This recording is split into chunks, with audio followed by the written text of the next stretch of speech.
تعد العاصفة الرعدية الدليل الأكثر إثارة على القوة التي أودعها الله تعالى في أنظمة الطقس.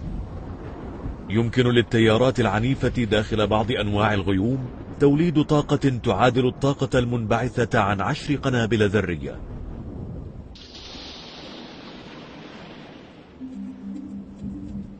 تحدث العواصف الرعدية في غيوم طويلة وكثيفة تسمى الغيوم الركامية.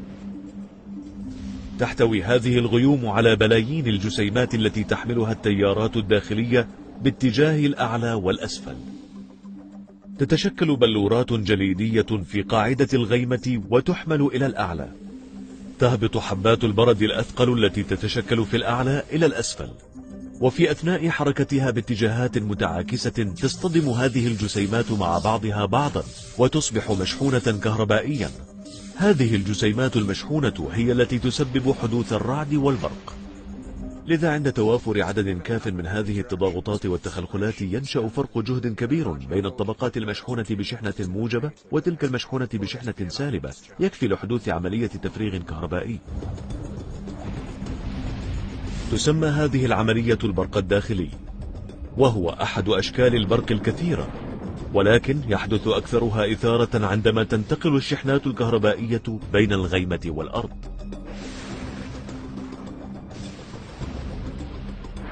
عندما تتجمع الشحنات الكهربائية السالبة عند قاع الغيمة، فإنها تجذب الشحنات الكهربائية الموجبة المتجمعة على سطح الأرض تحتها. وعندما تكون الشحنات الكهربائية قوية بدرجة كافية، تنتقل الطاقة الكهربائية من الغيمة إلى الأرض، وينتج عن ذلك وميض البرق المبهر.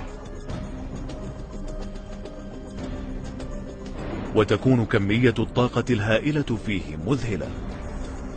تكون كل حزمة من البرق أسخن من سطح الشمس.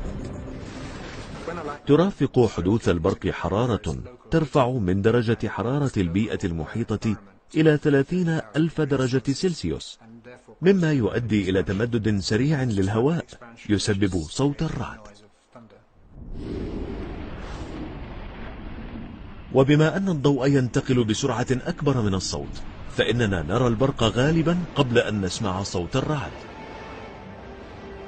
للبرق والرعد مظهر خلاب. تحدث 1000 عاصفة رعدية تقريبا عبر الكرة الأرضية في الوقت نفسه.